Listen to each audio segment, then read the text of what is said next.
Hello बच्चों, स्वागत है आपका अपने YouTube channel Arunesh Awasthi chemistry and biology classes में। तो आज जो हम टॉपिक लेकर आए हैं वो आप लोगों के लिए है इलेक्ट्रॉनिक विन्यास। इससे पहले वाले आपने वीडियो में देखा होगा कि हमने इलेक्ट्रॉनिक विन्यास करने के कुछ पॉइंट्स बताए थे। उसमें मैंने आपको आफवाव नियम बताया था। तो आफवाव नियम की सहायता से हम लोग क्या करते हैं, इलेक्ट्रॉनिक विन्यास को करते हैं। ठीक है, तो आज हम लोग जो हैं वो लगभग हम कह सकते हैं परमाणु क्रमांक 1 से 30 तक के तत्वों का इलेक्ट्रॉनिक विन्यास करना सीखेंगे। तो इसके लिए आपको क्या करना है, इसके लिए एक नॉर्मल कॉन्सेप्ट है। जैसे आप जानते हैं, जैसे हमने उसमें आपको बताया था कि S, P, D and F, ये हमारे 4 उपकोष होते हैं। और इन उपकोषों में जो ऑर्बिटल की नंबर है, ऑर्बिटल की संख्या है, थोड़ा हम यहाँ पर उल्टी साइड में लिख रहे हैं। ऑर्बिटल की नंबर क्या होती है, 1, एस में 1 होता है, पी में 3 है, और डी में 5 हैं, और एफ में 7 हैं। और इनमें अगर हम इलेक्ट्रॉन की नंबर देखें, किसकी नंबर देखें, इनमें इलेक्ट्रॉन की नंबर देखें, तो मैंने आपको बताया था वो पीछे वाले वीडियो में कि जो एक ऑर्बिटल, ये क्या है, ये वाले जो नंबर है, ये वाले जो नंबर हैं क्रमशः 1, 3, 5, 7, ये क्या है, एस, पी, डी, एफ उपकोष में ऑर्बिटल की नंबर है। तो एक ऑर्बिटल में इलेक्ट्रॉन की संख्या मैक्सिमम कितनी होती है, 2 होती है। तो इसलिए एस उपकोष में इलेक्ट्रॉन की संख्या अधिकतम कितनी होगी, 2 होगी। पी में कितनी हो जाएगी, 6 हो जाएगी। डी में 10 और एफ में 14। एफ में कितने होते हैं, 14। ये आपको कॉन्सेप्ट याद रखनी है, ये कॉन्सेप्ट आपको याद रखनी है तत्वों का इलेक्ट्रॉनिक विन्यास बनाने के लिए। और थोड़ा इलेक्ट्रॉनिक विन्यास करने से पहले थोड़ा और समझते हैं। जैसे क्या होता है, ये मान लिया नाभिक है, क्या है, नाभिक है। नाभिक के चारों ओर क्या होती हैं, दीर्घवृत्ताकार कक्षाएं होती हैं। नाभिक के चारों ओर क्या होती हैं, दीर्घवृत्ताकार कक्षाएं होती हैं। तो यहाँ पर हमने मतलब पूरा ना बनाकर थोड़ी बना रहे हैं, ठीक है, मतलब हाफ कर रहे हैं या हाफ से भी कुछ कम कर रहे हैं। तो ये पहली कक्षा हो जाएगी, ये दूसरी हो जाएगी, ये तीसरी हो जाएगी, और ये चौथी कक्षा है, ठीक है। तो ये हमने को मतलब कक्षा कह सकते हैं, या आप क्या कह सकते हैं, कोष कह सकते हैं। तो अब अगर पहली कक्षा है, ठीक है, तो पहली कक्षा में हमेशा याद रखना, पहली कक्षा में हमेशा यस उपकोष होता है। कौन सा उपकोष होता है, यस उपकोष होता है। दूसरी कक्षा में एस और पी उपकोष होता है। तीसरी कक्षा में एस, पी और डी उपकोष होता है। चौथी कक्षा में अगर आप देखें, S, P, D and F, ये आपके उपकोष होते हैं। इसे थोड़ा आप समझ लीजिए। ये आपका नाभिक है, नाभिक के चारों ओर दीर्घवृत्ताकार कक्षाएं हैं, ठीक है। तो ये पहली हो गई, दूसरी और तीसरी 4 कक्षाएं हमने यहाँ पर रिप्रेजेंट की हैं। तो पहली कक्षा में हमेशा यस उपकोष होता है, दूसरी में एस और पी दोनों होते हैं, और तीसरी में एस, पी, डी यानी कि 3 उपकोष होते हैं, और चौथी कक्षा में एस, पी, डी या 4 उपकोष होते हैं। तो ये थोड़ा, तो हमने आपको यहाँ पर क्या समझाया कि पहली, दूसरी और तीसरी में उपकोषों की संख्या क्या है, उपकोषों की संख्या क्या है। तो अब हम, और जैसे अभी ऊपर हम आपको बता ही चुके हैं कि एस, पी, डी, एफ में क्रमशः अधिकतम इलेक्ट्रॉनों की संख्या 2, 6, 10, 14 होगी। यानी कि जब वन यस का मतलब एक वन का यस जब कंप्लीट हो जाता है तो इलेक्ट्रॉन 2s में जाते हैं, जब 2s कंप्लीट हो जाता है तो 2p में जाते हैं। ये और यस में अधिकतम कितने रह सकते हैं, यस में आपके कितने रह सकते हैं, यस में आपके 2 इलेक्ट्रॉन रह सकते हैं, ठीक है। वो यस चाहे 1s हो, 2s हो, 3s हो, 4s, XYZ कोई भी यस हो, ठीक है। और ये क्या हो जाएगा, तब उसमें कितने इलेक्ट्रॉन होंगे, 2 इलेक्ट्रॉन होंगे। पी उपकोष में अधिकतम 6 इलेक्ट्रॉन रह सकते हैं, चाहे 2p हो, 3p हो, 6p हो, 4p हो, ठीक है, XYZ कुछ भी हो, ठीक है। उसी प्रकार डी में आपके 10 इलेक्ट्रॉन रह सकते हैं, चाहे 3d हो, 4d हो, 5d हो, कुछ भी हो। और एफ में आपके अधिकतम कितने इलेक्ट्रॉन रह सकते हैं, 14 इलेक्ट्रॉन रह सकते हैं, चाहे वो 4f का हो, 4f उपकोष हो या 5f हो या 6f हो। तो इस तरीके से हम इलेक्ट्रॉनिक विन्यास करते हैं। कहने का मतलब हमारा ये हुआ कि पहले आपको यस भरना है, 1 का यस भरना है, फिर 2 का यस, फिर जब 2s भर जाता है 2p, फिर 3 का, इस तरीके से हम करते जाते हैं। तो अब हम देखते हैं, जैसे अब यहाँ पर देखो हम बता रहे हैं आप लोगों को कि जो हमारा परमाणु क्रमांक 1 है, परमाणु क्रमांक 1 से हम 30 तक कर सकते हैं या 36 तक। इसी वीडियो में आपको समझा सकते हैं 30 या 36 तक तत्वों का इलेक्ट्रॉनिक विन्यास आज आप लोगों को करके समझाएंगे। ठीक है, कोई ख़ास कठिन नहीं है, केवल आपको जो हमने अभी ये बताया था केवल ये आपको समझना है और किसी भी तत्व का आप बड़े आसानी से इलेक्ट्रॉनिक विन्यास याद कर सकते हैं। तो यहाँ पर केवल हम परमाणु क्रमांक लिखेंगे और किस परमाणु क्रमांक पर कौन सा तत्व आता है ये आप लोग जानते हैं। परमाणु क्रमांक 1 से लेकर 30 तक तत्वों का कौन कौन से प्रतीक होता है, किस नंबर पर कौन सा परमाणु मतलब कौन सा तत्व आता है। तो यहाँ पर हम केवल परमाणु क्रमांक लिखेंगे। तो जैसे हमें 1 का करना, आप जानते हैं किसका होता है, चलो लिख रहे हैं। 1 किसका होता है, 1 हाइड्रोजन का होता है। तो इसका हमें क्या करना है, अभी हमने आपको क्या बताया था कि हमें पहले इलेक्ट्रॉन कहाँ भरना है, हमें पहले इलेक्ट्रॉन 1s में भरना है। तो हमने यहाँ पर क्या कर दिया 1s। अब यहाँ इलेक्ट्रॉन अधिकतम तो 2 रह सकते हैं लेकिन हमारे पास कितना है 1, तो 1s 1 हो गया। उसी प्रकार फिर हम हीलियम का करते हैं, हीलियम 2 होता है तो 1s 2 हो गया, यानी 1s यानी कि जो 1s ऑर्बिटल है वो कंप्लीट हो गया। फिर हम लोग किसका करते हैं, लिथियम का करते हैं। लिथियम कितना होता है 3 होता है तो 1s 2 हो गया, 1s 2। अब 1s कंप्लीट है, फिर इलेक्ट्रॉन कहाँ जाएगा 2s में जाता है, s में जाएगा और यहाँ पर ये हमारे इलेक्ट्रॉन होते हैं। जो हम ऊपर संख्या लिखते हैं वो हमारे इलेक्ट्रॉन को रिप्रेजेंट करती है। तो 2 इलेक्ट्रॉन ये होगा, 3 करने थे तो 1 कहाँ आ गया 2s में आ गया। तो इस प्रकार आप ऐसा इलेक्ट्रॉनिक विन्यास कर सकते हैं। 2s में अधिकतम कितने इलेक्ट्रॉन रह सकते हैं, 2s में आपके अधिकतम 2 इलेक्ट्रॉन रह सकते हैं। अगला तत्व देखते हैं, बेरिलियम का 4 होता है तो 1s 2, 2s 2, तो ये हमारा 4 का हो गया। फिर हम लोग बोरान का करते हैं। बोरान का देखो क्या करना है 1s 2, 2s 2 और अब जब 2s कंप्लीट हो जाता है तो क्या बताया था कि 2 उपकोष में यानी कि दूसरे उपकोष में जो कक्षा होती है, दूसरा कोष होता है, उसमें 2 उपकोष होते हैं s और p होता है। तो 2p और p में अधिकतम कितने रह सकते हैं 6 रह सकते हैं। तो यहाँ पर 5 इलेक्ट्रॉन टोटल हैं, 2 2 4 निकल गए तो यहाँ पर कितना बचा 1 बचा, तो हमने 1 लिख दिया। ठीक है, अब ये 2p कब तक भरा जाएगा, जब तक कि इसमें कितने इलेक्ट्रॉन ना हो जाए 6 इलेक्ट्रॉन ना हो जाए।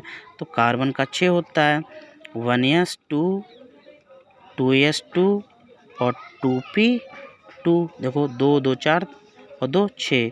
नाइट्रोजन का कितना होता है 7 होता है 1s 2, 2s 2 और 2p 2 2 4 और 3 7। ऑक्सीजन देखते हैं, ऑक्सीजन का 8 है 1s 2, 2s 2 और 2p 2 2 4 और 8 है, यानी कि यहाँ पर कितना आ जाएगा 2p 4 आ जाएगा। फिर हम देखते हैं 8 तक का हो गया। फ्लोरीन का देखते हैं, फ्लोरीन का 1s 2, 2s 2 और 2p 2 2 4 और 5 9 हो गए। ठीक है, तो ये हमारा किसका हो गया फ्लोरीन का इलेक्ट्रॉनिक विन्यास हो गया। थोड़ा वीडियो कैमरा थोड़ा दिक्कत कर रहा है, चलो आगे देखते हैं। फिर हमारा 10वां तत्व कौन सा होता है, नियान होता है। तो इसका क्या होगा 1s 2, 2s 2 और 2p 6 हो जाएगा। 2 4 और 6 10 हो गए, 2 4 6 कितने हो गए 10 हो गए। फिर हम लोग सोडियम, सोडियम कितना होता है 11 होता है। तो 1s 2, 2s 2, 2p 6 और देखो जब दूसरा कोष हमने आपको बताया था कि दूसरे कोष में 2 उपकोष होते हैं एस और पी, तो यहाँ पर दूसरा कोष कंप्लीट हो गया क्योंकि 2 ही उपकोष हो। फिर यहाँ पर कौन सा चलेगा, तीसरा चलेगा, तीसरा का यस, यानी कि अब यहाँ पर देखो इलेक्ट्रॉन कितने 2 4 10, यहाँ कितने 11, तो यहाँ पर 3s बन। तो तीसरे कोष में 3 उपकोष होते हैं, कौन कौन से, एस पी और डी। फिर अगला कौन सा हो जाएगा, अगला हमारा हो जाएगा मैग्नीशियम, तो 1s2 हो जाएगा, 2s2 हो जाएगा, 2p6 हो गया और 3s2 हो गया। ये हमारा इलेक्ट्रॉनिक विन्यास किसका हो गया, मैग्नीशियम का हो गया। अगला देखते हैं एल्यूमिनियम का। एल्यूमिनियम कितना होता है, 13 होता है, 1s2, 2s2, 2p6, 3s2, गिन लो 2 4 10 और 2 12, यहाँ कितने हैं 13 हैं। तो यहाँ अब जब कोष 3 का मतलब जब तीसरे कोष का यस उपकोष जब कंप्लीट हो जाता है तो इलेक्ट्रॉन तीसरे कोष के पी उपकोष में जाएगा, तो यहाँ पर कितना आ जाएगा, 1 आ जाएगा। ठीक है, तो 2s ये आपके इलेक्ट्रॉन आप अपने ऐसे गिन लिया करें, 2 4 10 12 1 13। फिर हमारा आता है सिलिकॉन।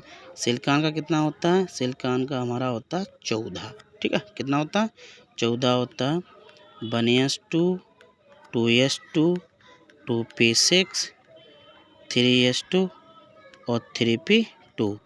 ठीक, ये हो गया। फिर हमारा फास्फोरस। फास्फोरस कितना होता है, 15 होता है, तो 1s2, 2s2, 2p6, 3s2, 3p3, 10 और 5 15। फिर हमारा सल्फ़र आता है। सल्फ़र क्या है, 16 होता है, 1s2, 2s2, 2p6, 3s2 और 3p4, 2 4 10 12 और 4 16।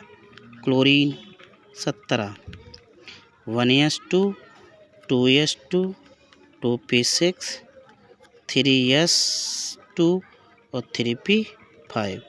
फिर हमारा आर्गन Ar, जिसे हम लोग 18 परमाणु क्रमांक है, 1s2 और 2s2, 2p6, 3s2 और 3p6, 2 4 10 12 और 6 18। ये हमारा हो गया 18 तक का इलेक्ट्रॉनिक विन्यास। तो आप ये इलेक्ट्रॉनिक विन्यास देख सकते हैं कि परमाणु क्रमांक 1 से हमने कहाँ तक कर रखा है, 1 से हमने कहाँ तक कर रखा है, 1 से हमने कर रखा है 18 तक।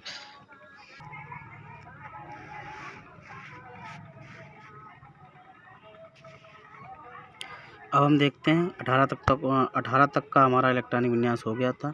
अब हम लोग पोटेशियम 19 का करते हैं, 1s2, 2s2, 2p6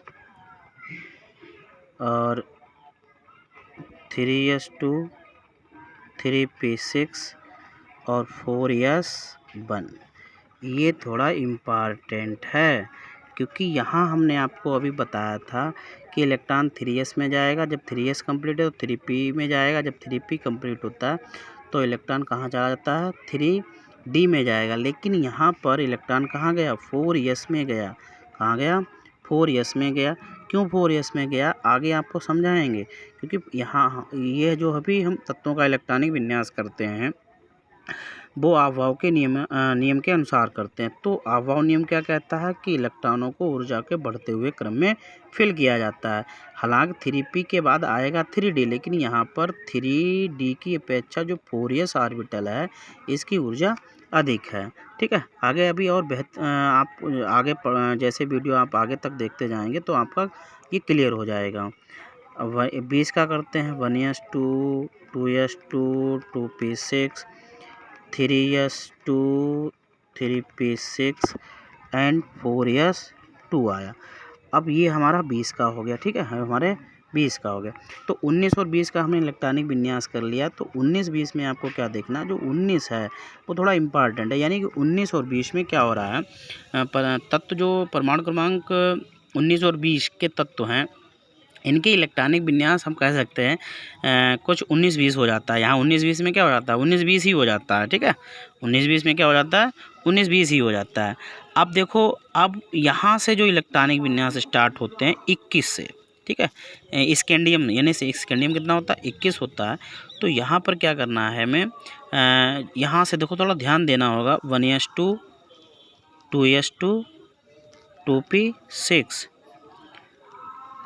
3s2 3p6 electron कहाँ जा रहा है 4s2। देखो कितने हो गए 12 नहीं 10 12 18 2 20 और इलेक्ट्रॉन कहाँ जा गया 3d के लिए कितना बचा 1। 3d के लिए कितना बचा 1। तो देखो जब 21 आता है तो हमें हमेशा याद रखना है कि इलेक्ट्रॉन 3p के बाद 3p में 6 इलेक्ट्रॉन भरने के बाद इलेक्ट्रॉन हमें 4s में डालना है। और 4s में कितने रह सकते हैं मैक्सिमम 2 रह सकते हैं। फिर जो हमारे पास इलेक्ट्रॉन बचेगा वो इलेक्ट्रॉन कहाँ आएगा 3d में आएगा। कहाँ इलेक्ट्रॉन आएगा 3d में आएगा। ठीक है, इलेक्ट्रॉन कहाँ आएगा 3d में आएगा। तो अब देखो अब हम किसी भी तत्व का इलेक्ट्रॉनिक विन्यास आपको अब आपको कैसे समझाएंगे। जैसे 22 आए 22 अगर हमें तत्व का 22 वाले तत्व का इलेक्ट्रॉनिक विन्यास करना, चलो हम यहाँ पर लिख रहे हैं 22 वाले तत्व का जो हमें इलेक्ट्रॉनिक विन्यास करना है। तो देखो बिल्कुल सेम होगा कहाँ तक 3p6 तक। और ये 4s2 का 4s2 ही रहेगा। 3d में कितने हो जाएंगे 2 हो जाएंगे। ठीक है, 3d में कितने हो जाएंगे 2 हो जाएंगे। अगर हम 23 वाले का इलेक्ट्रॉनिक विन्यास करना है 23 वाले का करना है तो बिल्कुल सेम रहेगा ऊपर वाले की तरह। यहाँ पर 3d 3 हो जाएगा। 24 का नहीं करना है अभी, 24 का आगे बताएंगे। 25 वाले में क्या करना होगा 25 वाले में 3d 5 कर देना है। 3d 5 कर देना है। 26 वाले में 3d 6 कर देना है। 27 वाले में 3d 7 कर देना है। 28 वाले में 3d 8 कर देना है। 29 छोड़ रहे हैं 29 छोड़ रहे हैं। ठीक है, फिर 30 वाले में 3d 10 कर देना है। तो ये कुछ इलेक्ट्रॉनिक विन्यास देखो 1 से 30 तक हमने आपको करके बताए हैं। जब हम 19-20 पर आए थे तो हमने कहा था यहाँ पर थोड़ा ध्यान रखना कि इलेक्ट्रॉन 3p6 के बाद इलेक्ट्रॉन कहाँ जाएगा 4s में जाएगा। ठीक है, तो यहाँ जो 19-20 वाले तत्व हैं इनमें इलेक्ट्रॉनिक विन्यास में कुछ 19-20 हो जाता है। जब हम परमाणु क्रमांक 21 से 30 तक चलते हैं, कहाँ तक 21 से 30 तक चलते हैं तो 24 एंड 29 को छोड़कर 24 एंड 29 को छोड़कर, ठीक है, एक मतलब जो हम लोग परमाणु क्रमांक 21 से 30 तक चलते हैं तो उन तत्वों में से जो परमाणु क्रमांक 24 एंड 29 है, यानी कि 24 है क्रोमियम का और 29 है कॉपर का, इन दोनों तत्वों को छोड़कर बाकी सब में क्या होगा, इन तत्वों को छोड़कर फिर क्या करते हैं। देखो जो भी 21 का हमने इलेक्ट्रॉनिक विन्यास ये किया था, 21 का इलेक्ट्रॉनिक विन्यास ये आया। 22 वाले में क्या किया 3d कितना आ गया 2 आ गया, बाकी सेम इलेक्ट्रॉनिक विन्यास रहेगा। 23 वाले में क्या आ जाएगा 3d 3 आ जाएगा। 24 छोड़ दिया और 25 में 3d 5, 26 में 3d 6, 27 में 3d 7 एंड 28 में 3d 8 एंड और आपका 30 में 3d 10 आ गया। ठीक है, 3d 10 आ गया। अब देखो हम 24 का इलेक्ट्रॉनिक विन्यास करते हैं। ठीक है, 24 का इलेक्ट्रॉनिक विन्यास करते हैं। तो 24 का जब हम इलेक्ट्रॉनिक विन्यास करेंगे तो नियम के अनुसार आफाव नियम के अनुसार क्या आएगा 1s2 2s2।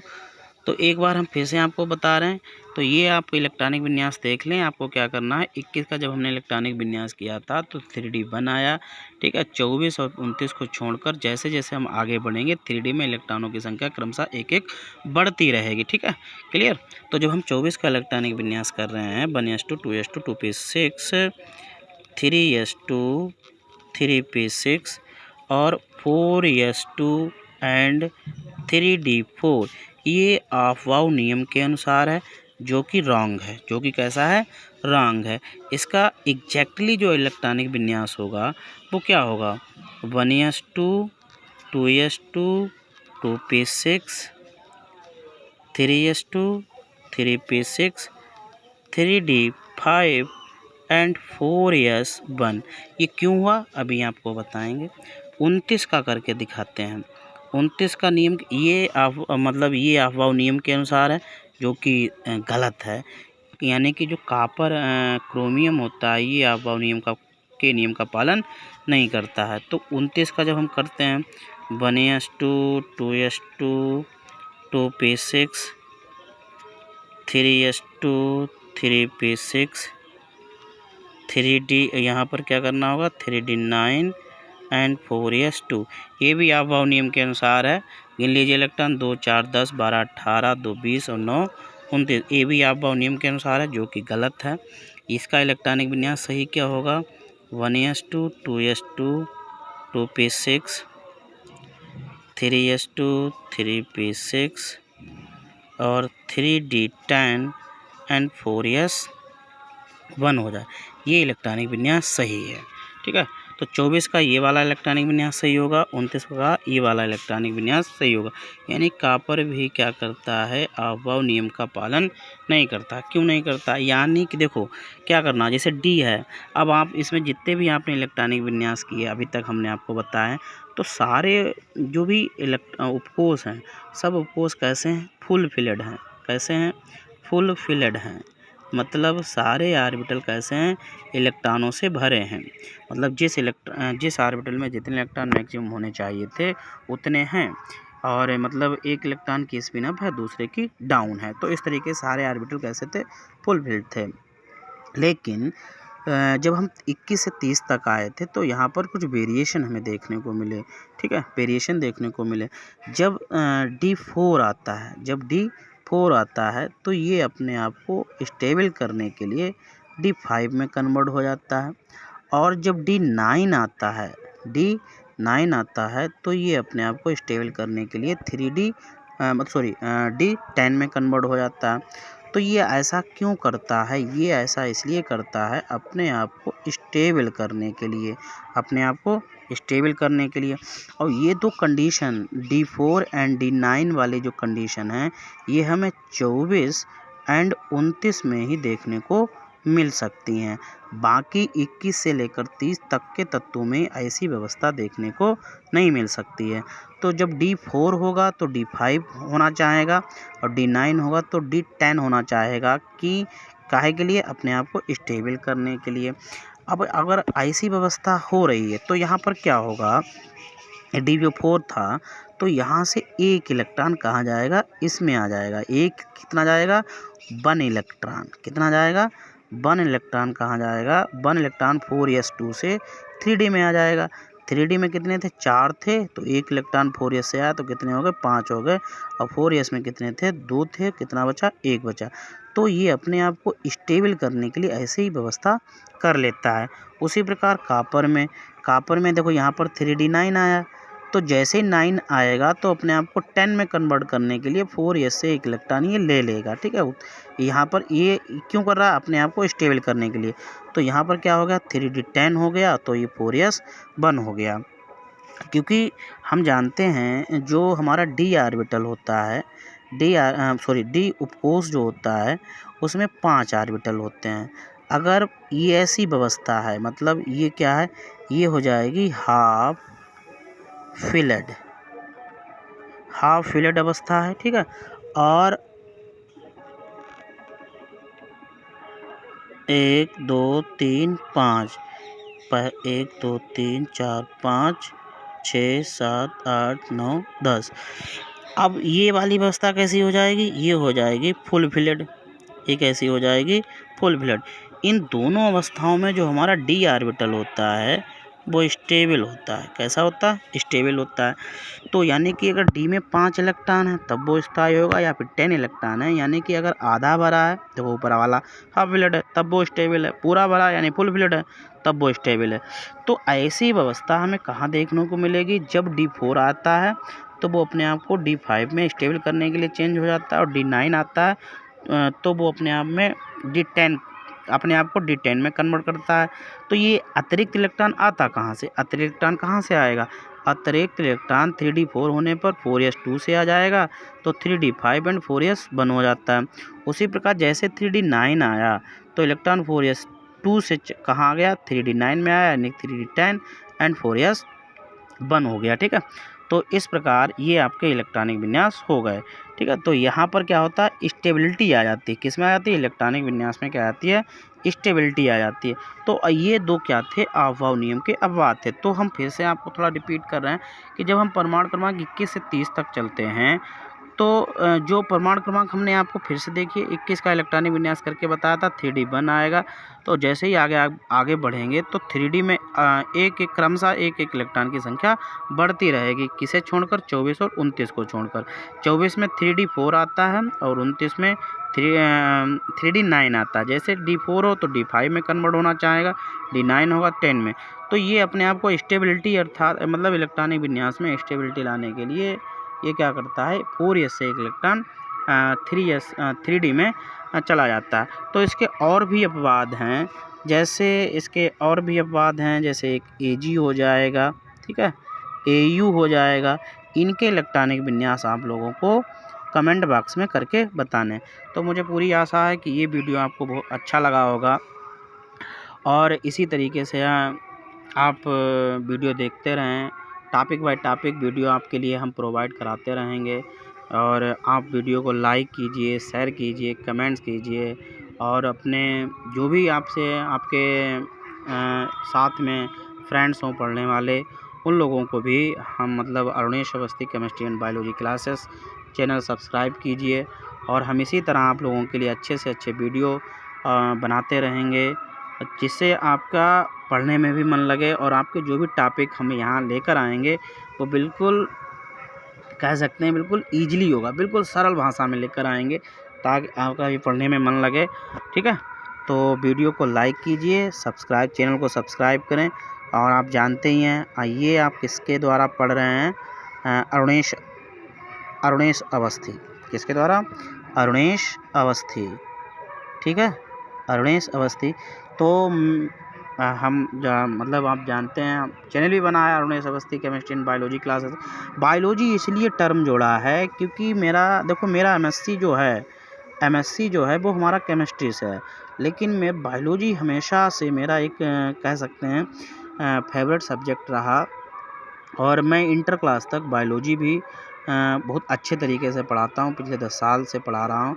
तो हमारी एमएससी तो केमिस्ट्री से है, लेकिन हमारा बायोलॉजी भी प्रिय सब्जेक्टों में से एक है और बायोलॉजी को हम देखते भी हैं और पढ़ाते भी हैं, ठीक है, कॉलेज में भी पढ़ाते हैं। तो आप इसी तरीके से वीडियो देखते रहें। ओके, धन्यवाद।